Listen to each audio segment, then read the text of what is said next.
संगम नगरी प्रयागराज बीते दिनों एक वीडियो वायरल हुआ था जिसमें बताया गया था कि मरीज को प्लेटलेट्स की जगह मौसम्बी का जूस चढ़ाया गया है, जिसके बाद अस्पताल को भी जांच के दौरान सील किया गया था। वहीं पुलिस ने मुखबिर की सूचना पर एक गैंग को पकड़ा है, जिनमें से 10 लोग गिरफ्तार हुए हैं।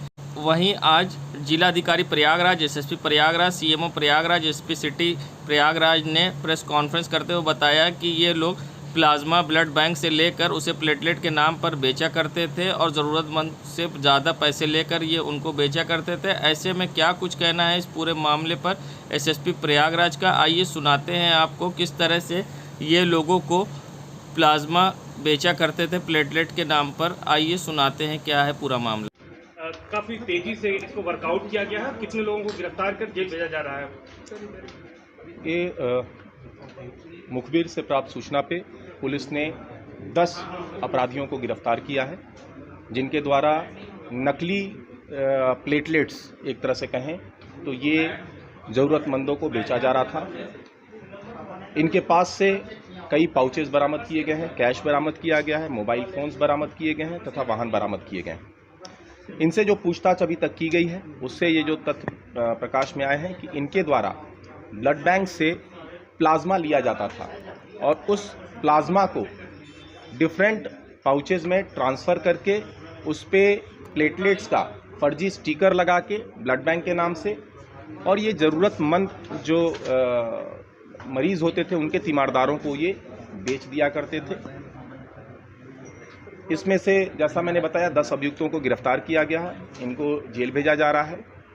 इनसे काफ़ी पूछताछ हुई है, अभी और भी इनसे पूछताछ की जाएगी और साथ ही साथ जो फैक्ट्स इनसे मिले हैं उन पे हम लोग आगे भी इन्वेस्टिगेट करेंगे कि इनके लिंकेजेस और कहाँ हैं।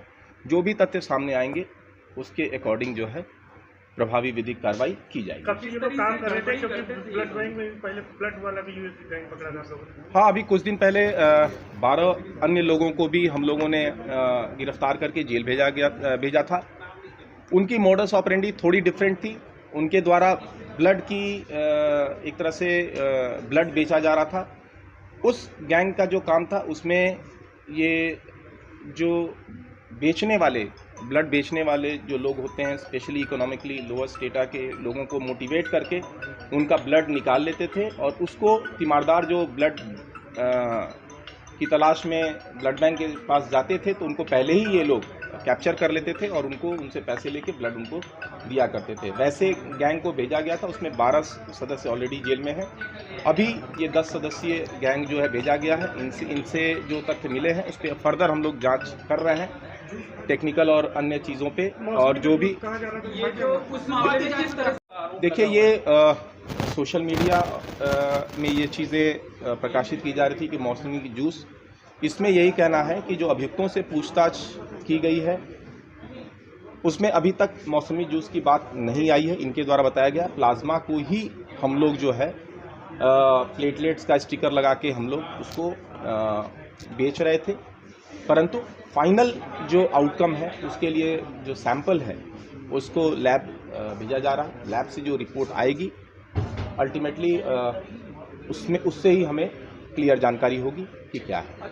ये लोग कितने दिन से काम कर रहे हैं? इन लोगों से अभी तक पूछताछ की गई है, एग्जैक्ट डेट ये नहीं बता सकते हैं, परंतु रिसेंट टाइम में जो डेंगू फैला है उसके उपरांत जो डिमांड बढ़ी है प्लेटलेट्स की, अकॉर्डिंगली उसको जो इन्होंने गलत तरीके से उसको अपॉर्चुनिटी के रूप में लेते हुए इस तरह के काम इन्होंने किए। क्या कोई गैंगस्टर या एनएसए के साथ कोई कार्रवाई कर? बिल्कुल, इन पे कठोर विधिक रूप से जो भी चीज़ें बनती हैं उन पे सारी कठोरतम कार्रवाई हम लोग सुनिश्चित करेंगे। संगम नगरी प्रयागराज में Allahabad nursing home private doctor welfare association ने एक प्रेस वार्ता की। बीते दिनों यस हॉस्पिटल में हुई मारपीट को लेकर कहा कि पैरामेडिकल स्टाफ डरा हुआ है और काम करने से इनकार कर रहा है। ऐसे में स्ट्राइक पे जाने की भी बात बोली और साथ ही कहा कि हमारी बात अगर नहीं सुनी जाती और हमारी तरफ से FIR नहीं लिखी जाती और पैरामेडिकल स्टाफ को सुरक्षा नहीं दी जाएगी तो कोई भी काम करने को तैयार नहीं है।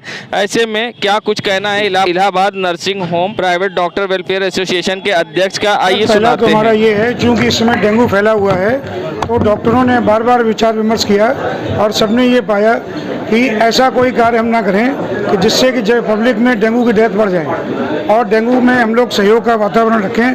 प्रशासन से हम नाराज़ हों या प्रशासन से हम संतुष्ट ना हों, मगर पब्लिक में जो डेंगू के लोग हैं वो हमारे ही लोग हैं, हमारे मित्र हैं, हमारे परिवार के लोग हैं, उनकी जान माल को खतरा हो ऐसा हम लोग नहीं चाहते। लेकिन ये भी सत्य है कि हमारा पैरामेडिकल स्टाफ डरा हुआ है। अगर वो कल को आईसीयू सर्विस में कोऑपरेट करने से मना करता है, या वेंटिलेटर के मरीज या अति गंभीर मरीज जिसकी जान जाने की संभावना है वो उसके पास जाने से मना कर देता है कि सर हम मारपीट के शिकार नहीं होना चाहते, हम गाली नहीं सुनना चाहते, हम अपने आत्मसम्मान को ठोकर नहीं चाहते, इसलिए हम इनके पास नहीं जाएंगे। ऐसे मौके पे इर्रिस्पॉन्सिबली हम किसी को भर्ती करें और पैरामेडिकल स्टाफ उसकी केयर न करे, ऐसा हम नहीं कर पाएंगे। अगर हम ऐसा पाएंगे तो शायद है मजबूरी में हमको वेंटिलेटर सर्विस सबसे पहले विड्रा करनी पड़ेगी, क्योंकि उसी में सबसे ज़्यादा मौत की संभावना होती है। मांग क्या है?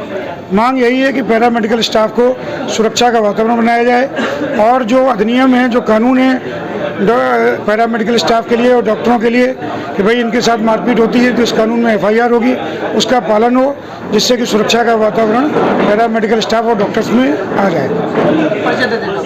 जी, मैं डॉक्टर अवनीश सक्सेना, ये नर्सिंग होम एसोसिएशन का अध्यक्ष हूँ।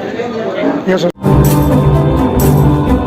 संगम नगरी प्रयागराज डॉक्टर AK मिश्रा ने आज जहां मलिन बस्ती में पहुंचकर बच्चों को नशे के प्रति जागरूक किया कि नशे से किस तरह से नुकसान होता है, और साथ ही छोटे बच्चों को चॉकलेट व फुलझड़ी भी बांटी। दीपावली के त्यौहार को देखते हुए मलिन बस्ती के बच्चों में चॉकलेट और फुलझड़ी बांटी, जिससे बच्चों के चेहरे पर मुस्कान दिखी और बच्चों में खुशी दिखी। बच्चों का कहना था कि हमें डॉक्टर साहब ने जिस तरह से जागरूक किया है वो सही बात है, और हमारे घर में बड़ों को भी नशे से रोकना चाहिए। ऐसे में क्या कुछ कहना है डॉक्टर का और बच्चों का, आइए सुनाते हैं। जी, सर ने हमें बताया कि हमें नशा नहीं करना चाहिए, और जो हमारे बुजुर्ग या हमारे बड़े हैं जो वो नशा करते हैं उन्हें मना करना चाहिए। ये हमें अच्छी शिक्षा दे रहे हैं सर, हमें उन्हें समझना चाहिए और अपने बड़ों को रोकना चाहिए, क्योंकि आज से लेकर आगे वाली जनरेशन यही सीखेगी, क्योंकि अपने बड़ों से हम जो सीखते हैं, जो बड़े करते हैं वही हम सीखते हैं, वही करते हैं।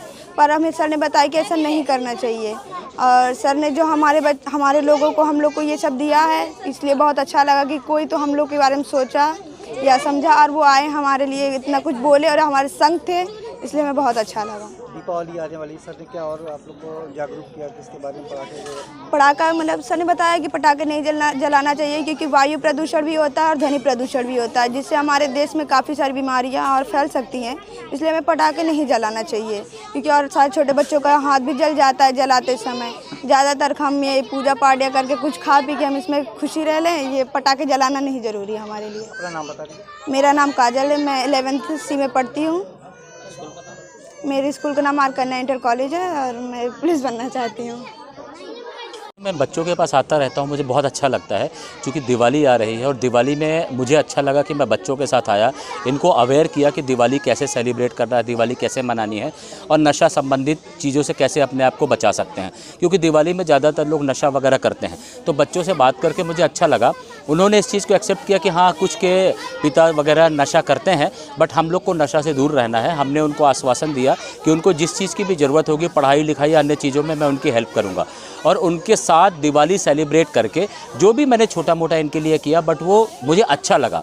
दिवाली सेलिब्रेशन या कोई भी त्यौहार का सेलिब्रेशन अगर मैं इनके साथ करता हूँ तो मुझे एक अच्छी खुशी महसूस होती है, क्योंकि मैं पटाखे के प्रति भी इनको जागरूक किया गया। बिल्कुल, मैंने इनको पटाखों के प्रति जागरूक किया और उनको बताया, तो उन्होंने कहा नहीं, पटाखे, बड़े पटाखे या बम टाइप की चीज़ें नहीं बजानी चाहिए, छुरछुरी से जो छुरछुरिया से दिवाली सेलिब्रेशन करना चाहिए। और मुझे अच्छा लगा कि बच्चों को सारी चीज़ें पता हैं, मेरे जागरूक करने से पहले ही उनको सारी चीज़ें पता हैं, फिर भी मैंने उनको सारी चीज़ों के बारे में बताया। क्या संदेश देना चाहेंगे? मैं संदेश देना चाहूँगा कि जो बच्चे जैसे छोटे बच्चे हैं, मुझे बहुत दुख होता है जब छोटे बच्चे भीख मांगने किसी मतलब रेड लाइट या किसी जगह इकट्ठे होते हैं, और कोई छोटे बच्चों को मैं हमेशा से कॉलेज टाइम पे मैं देखता था कि वो नशे का इस्तेमाल करते हैं, मुझे बहुत दुख होता था। इसलिए मैं इनके साथ यहाँ पे इकट्ठा हुआ हूँ कि इन बच्चों को आगे बढ़ाना चाहता हूँ, इनको पढ़ाना चाहता हूँ, और ये नशा क्राइम, अगर ये नशा करना बंद करेंगे, चोरी करना बंद करेंगे, तो क्राइम भी हमारे देश में कम होगा। ये हमारे देश के भविष्य हैं। यही आगे चल के नेता, इंजीनियर, डॉक्टर कुछ भी बन सकते हैं, बट उसमें अपने भविष्य इनको देखना है। इसलिए मैं इनकी आगे बढ़ने में मैं इनकी मदद करने की कोशिश कर रहा हूँ, जो शायद ऊपर वाले की दया से मैं एक न एक दिन कर लूँगा। संगम नगरी प्रयागराज के सिविल लाइन पत्थर गिरजाघर के पास दीपावली के मद्देनजर लगी दुकानों का आज महापौर अभिलाषा नंदी गुप्ता एवं विधायक हर्षवर्धन वाजपेयी ने साथ में फीता काटकर उद्घाटन किया। इस दौरान लगी दुकानों का महापौर अभिलाषा नंदी गुप्ता एवं शहर उत्तरी के विधायक हर्षवर्धन वाजपेयी ने अवलोकन भी किया और दुकानदारों का उत्साहवर्धन किया। धरना स्थल पर लगी दुकानों में ज्यादातर स्वयं सहायता समूह चलाने वाले लोगों के हाथों से बने सामानों की दुकान लगी हुई है। इसका आयोजन हाकर स्ट्रीट वेंडर के द्वारा किया गया। इस दौरान मेयर अभिलाषा नंदी गुप्ता ने लोगों से अपील किया ऑनलाइन खरीदारी न करके दुकानों पर आएं और सामानों की खरीदारी करें ताकि इन दुकानदारों की भी दीपावली मन सके। आज हम सब ने यहाँ पर हमारी जो स्वयं सहायता समूह की महिलाएं हैं, माननीय प्रधानमंत्री जी का जिस तरह का आदेश है कि स्वयं सहायता की जितनी महिलाएं हैं उनका जहाँ भी आवश्यक हो सबसे पहले उन्हें स्थान देने का काम किया जाए, जिससे वो जो सामग्रियां बनाती हैं उसको लोगों में ज़्यादा से ज़्यादा प्रचार हो सके और आर्थिक स्थिति भी उनकी अच्छी हो सके। उसके साथ साथ यहाँ पर आज़ाद हॉकर्स जो स्ट्रीट है वेंडर यूनियन के, उनकी भी दुकानें यहाँ पर लगी हुई है, वेंडर वालों की भी, तो उनको सबने मिलकर बहुत भव्य तरीके से यहाँ पर सजाया है। और माननीय विधायक जी का और क्षेत्रीय हमारे जितने सहयोगी लोग हैं और साथ साथ प्रशासन ने बहुत सहयोग किया है, जिससे बहुत भव्य तरीके से यहाँ पर दुकानें लग पाई हैं। और मैं बहुत आभार प्रकट करती हूँ सभी अपने जितने भी हमारी स्वयं सहायता की महिलाएं हैं जिन्होंने बड़े उत्साह के साथ यहाँ पर दुकान लगाई है और जितनी उपयोगी दीपावली की सामग्री है सभी को उन्होंने स्वयं अपने हाथों से बनाया है और उनको यहाँ पर प्रस्तुत किया है। और एक तो सबसे अच्छी बात यह है कि मेक इन इंडिया का जो माननीय प्रधानमंत्री जी का और लोकल फॉर वोकल जो उनका स्लोगन है उसको यहाँ परिपूर्ण किया जा रहा है।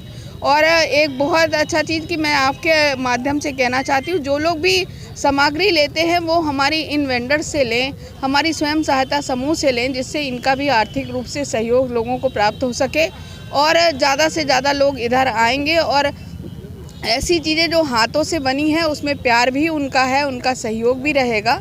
और लोगों से अनुरोध है घरों को सजाएं, संवारें, जितना वो पटाखों में चलाएं पटाखे, पर ऐसे पटाखे जिससे प्रदूषण ना हो, जिससे बहुत ज़्यादा धुएं ना हो, ऐसे पटाखे चलाने का काम करें जिससे हमारा वातावरण और पर्यावरण भी बहुत अच्छा रहे। और ऐसी उपयोगी चीज़ लें जो घर पर भी सजाने के लिए हो और दूसरों के दिल को भी खुश करने में हम सब सहयोगी बने। किस तरह लोगों को बधाई देना चाहिए? आज मैं क्षेत्रीय विधायक के रूप में माननीय अभिलाषा गुप्ता जी, माननीय महापौर को धन्यवाद दूंगा कि आपने आज उद्घाटन करके एक नहीं बल्कि दो फेडरेशंस को यहाँ पे दुकान लगाने का मौका दिया है, जिसमें सबसे निम्न तबके पे जो अंतिम पायदान पे खड़े व्यापारी हैं, हॉकर्स हैं, वो और सेल्फ हेल्प ग्रुप की महिलाएं हैं, वो काम कर रही हैं। तो नेशनल हॉकर फेडरेशन के तहत आज़ाद हॉकर स्ट्रीट वेंडर यूनियन और उसके संचालक रवि जी और उनकी पूरी टीम द्वारा इस प्रांगण में लगाया गया है। इसके लिए मैं प्रशासन को भी धन्यवाद दूंगा, अभिलाषा जी को धन्यवाद दूंगा कि आपने इन लोगों को ये मौका दिया और डूडा के भी अधिकारियों को और साथियों को जिन्होंने अभिलाषा जी के नेतृत्व में ये सेल्फ हेल्प ग्रुप की महिलाओं के सारे कार्यक्रम करवाए हैं और दुकानें लगवाई हैं जिसमें तोरण इत्यादि दिए हुए सब बिक रहे हैं। बहुत ये अच्छा काम है और मैं एकदम संबद्ध करूंगा अपने आप को अभिलाषा जी की बात से कि अमेज़ॉन और सब पे परचेजिंग करने से अच्छा है कि आप अपने लोकल वेंडर्स को मौका दीजिए, जिससे इनकी भी दिवाली बहुत सफल हो। और मैं इस मौके पर सभी लोगों को, अभिलाषा जी की टीम में जिन्होंने इस कार्यक्रम में भाग लिया है और रवि द्विवेदी जी की टीम ने जिसमें प्रमोद शुक्ला जी, बबलू सोनकर जी, पार्षद नीरज जायसवाल जी, बबलू फंटाइन जी, हमारे यादव जी जो अध्यक्ष हैं यहाँ के, सब लोगों को मैं बधाई देता हूँ और माननीय अभिलाषा जी को शुभकामनाएं देता हूँ कि बहुत जल्दी हमारे बीच में फिर से महापौर बन के हमारे बीच में आए। भगवान गणेश और लक्ष्मी का आशीर्वाद आप पे बना रहे और सारी जनता। संगम नगरी प्रयागराज अधिवक्ता की जमीन कब्जा हो जाने के बाद अधिवक्ताओं ने एक बैठक कर जमीन मुक्त कराने की मांग। अधिवक्ताओं ने जहां अधिकारियों को लिखित शिकायत भी दी है। पीड़ित अधिवक्ता बैद्यनाथ श्रीवास्तव ने बताया कि पीएचक्यू में क्लर्क के पद पर नौकरी कर रहा है। वे जबरन जमीन कब्जा कर लिया है। जब बाउंड्री कराने के लिए वॉल बनाते हैं उस समय वो बार बार गिरा देता है। मना करने पर मारने की जान से धमकी देता है। इसकी शिकायत एडीजी प्रेम प्रकाश और एसएसपी प्रयागराज शैलेश कुमार पांडे व जिलाधिकारी प्रयागराज से भी की गई है, मगर लेकिन अभी तक कोई सुनवाई नहीं हुई। ऐसे में क्या कुछ कहना है अधिवक्ताओं का, आइए सुनाते हैं। ये है कि बधवा ताहिरपुर झूसी में मेरी ज़मीन है। कोई कि अगर हम लोग न्यायप्रिय लोग हैं, दूसरे को न्याय दिलवाते हैं। अगर प्रशासन और पुलिस या सरकार हमारे साथी या उसकी पत्नी को न्याय नहीं दिलवा पा रही है तो हम लोग एक बार फिर से जो है एडीजी या आईजी साहब से मुलाकात करेंगे और उन दोनों भाई जो पुलिस हेडक्वार्टर में हैं, रमाकांत यादव और उनके भाई रामजी यादव, दोनों की गिरफ्तारी हो या फिर जो है इनकी ज़मीन से तत्काल जो है अतिक्रमण करने का प्रयास खत्म करें, नहीं हम लोग जो है आंदोलन करेंगे। लक्ष्मीकांत मिश्रा, एडवोकेट, पूर्व वरिष्ठ उपाध्यक्ष, जिला अधिवक्ता संघ इलाहाबाद। और उसके बगल में जो है मिस्टर राजेंद्र प्रसाद यादव है जो कि पीएचक्यू में बाबू है पुलिस मुख्यालय में, वो और उसका भाई रामजी यादव, ये दोनों लोग लगातार हमको जान से मारने की कोशिश कर रहे हैं और 5 बार ये पूरा हमारा मकान जो है गिरा दिए जो है। और हम शासन और प्रशासन से ये मांग कर रहे हैं कि इनकी दोनों लोगों की जल्द से जल्द गिरफ्तारी हो और इनको जेल भेजा जाए। हमने जो इंस्पेक्टर साहब से शिकायत की, एडीजी साहब से बोला है, जो है मिस्टर प्रेम प्रकाश जी से जो है बाकायदा उन्होंने इनको डायरेक्शन दिया है, एसएसपी को भी बोला है। इसके बावजूद कोई कार्रवाई नहीं, और जितनी बार मकान बनाने जाते उतनी बार ये 20-25 लोगों को भेजता है, वहाँ ईटा पत्थर चलवाता है, बदमाशी करता है। मकान दिन में बनाते, रात में मेरा मकान गिरा देता है। परिचय हमारा नाम बैद्यनाथ श्रीवास्तव है, एडवोकेट हाईकोर्ट। बैद्यनाथ जी के साथ जो हुई है उसको लेकर आप लोग की क्या रणनीति होगी आगे? ऐसा है, हम लोगों ने जो है इस मामले में मौके पर भी जाकर देखा, इनका बैनामा है, इन्होंने अपनी बाउंड्री की है। जब बना रहे हैं तो विपक्षी जो है सोरे पुष्ट किस्म का आदमी है। पुलिस विभाग में पीएचक्यू में बाबू है राजेंद्र यादव, वो ज़बरदस्ती इनके बाउंड्री को बार बार गिरा दे रहा है, इनको जान से मारने की धमकी दे रहा है, लगातार इनकी हत्या करने के लिए तैयार है। बोल रहा है, इनको धमकी फोन पर भी दिया है कि मैं जो है तुम्हारी हत्या करके यहाँ से भेजूंगा, नहीं तो ये ज़मीन छोड़कर भाग जाओ। हम यहाँ के दबंग आदमी हैं, हमारी यहाँ पूरी गुंडई है, लेकिन हम अधिवक्ता जो है इस मामले में अंत तक लड़ाई लड़ेंगे। शासन प्रशासन से यह कह रहे हैं कि अगर अधिवक्ता के खिलाफ इस तरह का उत्पीड़न किया जाएगा तो हम लोग सड़क पर उतरने का काम करेंगे। अगर इनको कोई इनके वारदात होती है तो इसकी जिम्मेदारी पुलिस प्रशासन और सरकार होगी। हम लोग सड़क पर उतरने का काम करेंगे। उमाशंकर मिश्रा, अधिवक्ता जनपद न्यायालय, प्रत्याशी ऑडिटर, पूर्व कार्यकारिणी सदस्य, जिला अधिवक्ता संघ इलाहाबाद। सुरक्षा भी धनतेरस के दिन से ही दीपावली की शुरुआत हो जाती है। धनतेरस के दिन भगवान धनवंतरी का जन्म हुआ था। कार्तिक मास के तेरस यानी त्रयोदशी तिथि और धनवंतरी भगवान के जन्म दिन के कारण इसे धनतेरस के नाम से जाना जाता है। इस दिन खरीदारी करने का चलन है। ज़्यादातर लोग इस दिन अपने सामर्थ्य के हिसाब से सोना, चांदी, बर्तन, वाहन आदि खरीदते हैं। वहीं माना जाता है कि धनतेरस के दिन खरीदारी करने से परिवार संपन्न आता है। इससे में क्या कुछ कहना है पंडित विजेंद्र मिश्र का, आइए सुनाते हैं। समुद्र मंथन से जो नवरत्नों की प्राप्ति हुई थी, उसी से जुड़े हुए और उससे भी जुड़े हुए जो ये 5 दिवसीय जो पर्व होते हैं, उसकी शुरुआत धनत्रयोदशी से होती है। धनत्रयोदशी का जो मुख्य मतलब है वो 2 रत्नों से है। अगर माँ लक्ष्मी को भी रत्न माने तो उनकी उत्पत्ति होती है, और वो दीपावली के इस दोनों के बीच में उनका विवाह भी हो गया था भगवान विष्णु से, क्योंकि उनको ही ये लक्ष्मी जी समर्पित की गई थी। इसी के साथ साथ आयुर्वेद के जो सबसे प्रतिष्ठित देव हैं, जिसके लिए सभी आयुर्वेदाचार्य उनकी कामना करते हैं, भगवान धन्वंतरी, उनका भी प्रादुर्भाव हुआ था। इन दोनों के निमित्त त्रयोदशी जो तिथि आती है वो भी प्रदोष व्यापिनी त्रयोदशी, उन दोनों की पूजा की जाती है। और ये पूजा आगे भी कम से कम 3 दिन तो की ही जाती है, दीपावली तक, छोटी दीपावली से लेकर के कार्तिक मास में पड़ते हैं। कार्तिक मास की त्रयोदशी इस बार सायंकाल 6:03 से लग रही है, वो प्रदोष काल भी है। और उसी प्रदोष काल को लेकर के उदया तिथि के बजाय 22 तारीख को ही धन त्रयोदशी में पूजन का मुहूर्त बन रहा है। उस कालखंड में पहले क्या होता था कि प्रातःकाल लोग निकल करके सामग्री लेते थे, पूजन सामग्री लेते थे दीपावली की, लक्ष्मी गणेश की मूर्ति लेते थे, कुबेर जी की मूर्ति लेते थे, गणेश जी की मूर्ति लेते थे और पूजन करते थे। इस बार भी आप ऐसा कर ले तो बहुत अच्छा रहेगा। किसी वजह से अगर थोड़ी देरी होती है तो आप 23 तारीख को भी इस सब कार्य को कर सकते हैं, लेकिन पूजन का सबसे बढ़िया मुहूर्त 22 तारीख को ही है। इसके बाद 23 को ये चतुर्दशी शुरुआत हो जाती है, आप उसको नरक चतुर्दशी के रूप में ले सकते हैं। और 24 तारीख के सायं से पुनः इसी तरह से दीपावली का आगाज़ हो रहा है। और 24 तारीख के सायंकाल प्रदोष काल में और अर्धरात्रि काल में माँ लक्ष्मी की, कुबेर की पूजा की जाएगी।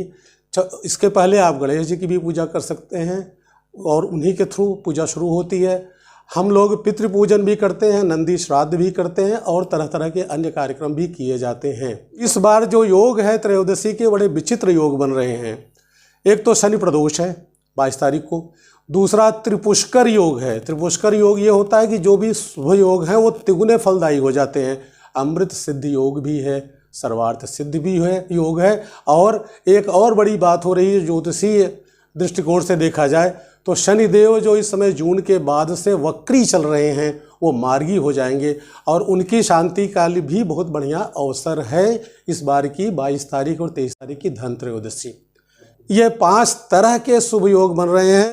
इस पर्व का आप लाभ उठाएं, आप सबको धन धान की पूर्ति हो। सर्वार्थ सिद्ध योग, अमृत सिद्धि योग और त्रिपुष्कर योग में जो भी क्रय किए जाते हैं वो दुगुना तिगुना और चौगुना हो जाते हैं। धन त्रयोदशी के दिन ये माना जाता है कि जो चीज़ें खरीदी जाती हैं, विशेषकर सोना, वो कई गुना हो जाता है।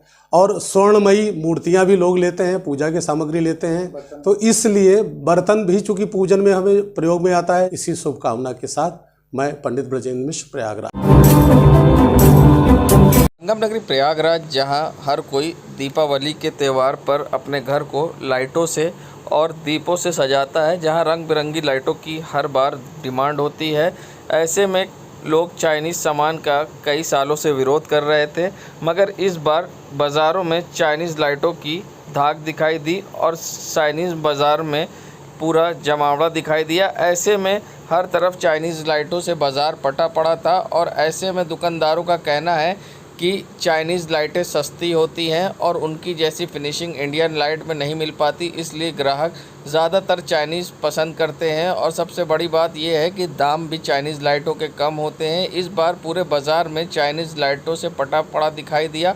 हर दुकानों पर चाइनीज़ लाइट सजी दिखाई दी और बिकती दिखाई दी। ऐसे में लोग चाइनीज़ लाइट को खूब पसंद कर रहे हैं और ख़रीद रहे हैं। ऐसे में एक बार फिर स्वदेशी लाइटों की बिक्री पर असर पड़ा है और लोगों का क्या कुछ कहना है दुकानदारों का चाइनीज़ लाइटों को लेकर, किस तरह से लोग पसंद कर रहे हैं, आइए सुनाते हैं। चाइनीज़ प्रोडक्ट और इंडियन प्रोडक्ट में कितना डिफरेंट आया है? नहीं भैया, देखिए चाइनीज़ प्रोडक्ट की क्वालिटी वाइज, फिनिशिंग वाइज और लाइट के वाइज में चाइनीज़ बहुत आगे है। इंडियन प्रोडक्ट में वो क्वालिटी और वो फिनिशिंग नहीं आ पा रही है। और रेंज की बात कहा जाए तो इनके पास रेंज भी अच्छे है, क्वालिटी भी अच्छी है, पैकिंग भी अच्छी है, सब कुछ अच्छा है। चाइनीज़ प्रोडक्ट का अच्छा रुझान है लोगों के पास और क्वालिटी वाइज भी बहुत अच्छा है। चलने में भी लॉन्ग लास्टिंग चीज़ है, कोई प्रॉब्लम नहीं है। रेट को लेकर किस तरह? रेट इंडियन का तो ज़्यादा ही है। चाइनीज़ के आगे रेट कंपैरिजन किया जाए तो इंडियन ज़्यादा महंगा पड़ रहा है। चाइनीज़ प्रोडक्ट में आपको रेट बहुत अच्छे मिल रहे हैं, जेन्युइन रेट पे। कामगारों की बात लेकर करें, जो इंडिया के कामगार हैं उनको कितना नुकसान हो रहा है? नुकसान तो बहुत हो रहा है भैया, क्योंकि इंडियन प्रोडक्ट में आपका मैन्युफैक्चरिंग होगी, 100 लेबर काम करेंगे, एक फैक्ट्री उद्योग चलेगा। और चाइनीज़ में तो हम सीधा इंपोर्ट करवा के ही मंगवाया जा रहा है। अपना परिचय दीजिएगा। मैं अनुज गुप्ता, प्रयागराज। धन्यवाद। हमारा कहना ये है कि आप इंडियन बना के इस रेट में दे ही नहीं पाएंगे, पहली बात। दूसरी बात, फिनिशिंग भी नहीं दे पाएंगे ये जो चाइना वाले दे रहे हैं। फिनिशिंग के मामले में और रेट के मामले में इस वजह से इंडियन का माल नहीं बिक रहा, चाइना माल ज़्यादा बिक रहा है। तो इस बार भी चाइना माल इंडियन मार्केट में किस तरीके से हावी है? चाइना पूरा हावी है इस वक्त, पूरा हावी है। अपना परिचय दीजिएगा। ये हमारा घनश्याम सिंह नाम है। भाई हम लोग हमेशा चाइना माल का विरोध करते आते हैं, लेकिन फिर भी हर बार मार्केट में चाइना की जो दीपावली पर मार्केटों में चाइना माल पटा रहता है, क्या कारण है? भाई सबसे ज़्यादा उसमें ये होते हैं, उनकी जो क्वांटिटी वो बहुत ज़्यादा होती है और वो बहुत सस्ते दामों में हमें मिल जाते हैं और उसकी जो फिनिशिंग बहुत अच्छा होती है। इससे अगर यही चीज़ हम लोग भी करें, हम लोग भी ज़्यादा से ज़्यादा इसका प्रोडक्शन करें, हम लोग भी उनको किफ़ायती रेट में अगर अपने यहाँ की जनता को प्रोवाइड करेंगे तो जाहिर सी बात है वो लोग बाहर से सामान खरीदेंगे नहीं, फिर हम लोग भी खूब ज़्यादा बेच सकेंगे। अपना नाम बताइएगा। नितेश कुमार साहू। Thank you. संगम नगरी प्रयागराज में उस समय अफरा तफरी का माहौल हो गया जब एक गाड़ी में अचानक आग लग गई और कार आग का गोला बन गई।